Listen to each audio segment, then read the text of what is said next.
বাংলাদেশেই ডেঙ্গুর প্রকোপ বেড়ে গেছে। সেটা বাংলাদেশি জেলের ৬৮ কারাগারে যাতে সেটা না হয় তার জন্য আমার আইজি প্রিজন স্যার উদ্যোগ নিয়েছেন যে ৬৮ কারাগারে যাতে পরিষ্কার পরিচ্ছন্নতার আওতায় আনা হয়, ডেঙ্গু নিধনের সমস্ত কার্যক্রম গ্রহণ করা হয়। তারই লক্ষ্যে আমরা যশোর কেন্দ্রীয় কারাগারেও তার ব্যতিক্রম কিছু করিনি, সেই ডেঙ্গু প্রতিরোধের সকল কার্যক্রম গ্রহণ করেছি। আগামী এক সপ্তাহের মধ্যে যশোর কেন্দ্রীয় কারাগারের ভিতরে এবং বাহিরে আমরা মন্দিরে যেখানে থাকি বন্দি ব্যারাক এবং আমাদের যারা কর্মকর্তা কর্মচারী থাকে, ব্যারাকে যারা কারারক্ষী থাকে, প্রত্যেকটা জায়গায় যাতে পরিষ্কার পরিচ্ছন্ন হয়ে যায় তারই লক্ষ্যে আমরা সবাই সজাগ হয়েছি এবং আমাদের আইজি প্রিজন স্যারের নির্দেশনা বাস্তবায়নের জন্য আমরা বদ্ধপরিকর।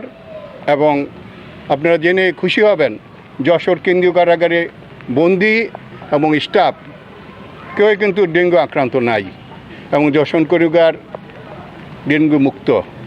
আমরা ইতিপূর্বেও যশোর কেন্দ্রীয় কারাগার সবসময় পরিষ্কার পরিচ্ছন্ন রেখেছি, এখনও সেই পরিষ্কার পরিচ্ছন্নের কার্যক্রম আমরা হাতে নিয়েছি এবং সেই কার্যক্রম প্রতিদিনই চলে এবং এটা আমরা চলমান রাখব। এবং আপনারা সবাই জানেন যে বন্দীদের কোনো মস্কিটো দেওয়া হয় না মশারি দেওয়ার জন্য, তাদের এই মশায় খুব উপদ্রব থাকে।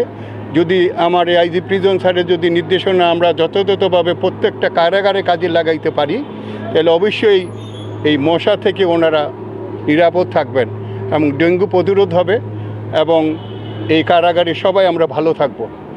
এই উদ্দেশ্য নিয়ে আমরা সবাই মিলিতভাবে পরিশ্রম করে যাচ্ছি কারাগারটাকে একটা পরিষ্কার পরিচ্ছন্ন করে একটা ফুলের মতো প্রস্ফুটিত একটা অবস্থা সৃষ্টি করার জন্য মশক নিধন কর্মসূচি চলছে। আপনারা জানেন এই সময় বর্ষাকালে অনেক বেশি ডেঙ্গু মশার উপদ্রব দেখা যায়, অনেক ডেঙ্গু আক্রান্ত হয় এবং এখন পর্যন্ত আমাদের কোনো কারাগারে এই ডেঙ্গু আক্রান্ত হয়েছে এরকম কোনো নজির নাই এবং যশোর কেন্দ্রীয় কারাগারেও এরকম ডেঙ্গু আক্রান্ত হয়েছে কোনো বন্দী নাই এবং স্টাফও নাই। সেটা একমাত্র আমাদের পরিষ্কার পরিচ্ছন্নতার জন্য এবং মহান রাব্বুল আলামিন সৃষ্টিকর্তা আমাদের উপর সহায় হওয়ার জন্য। এই ধারা অব্যাহত থাকবে, এই ধারা পূর্বেও ছিল এবং সামনেও অব্যাহত থাকবে।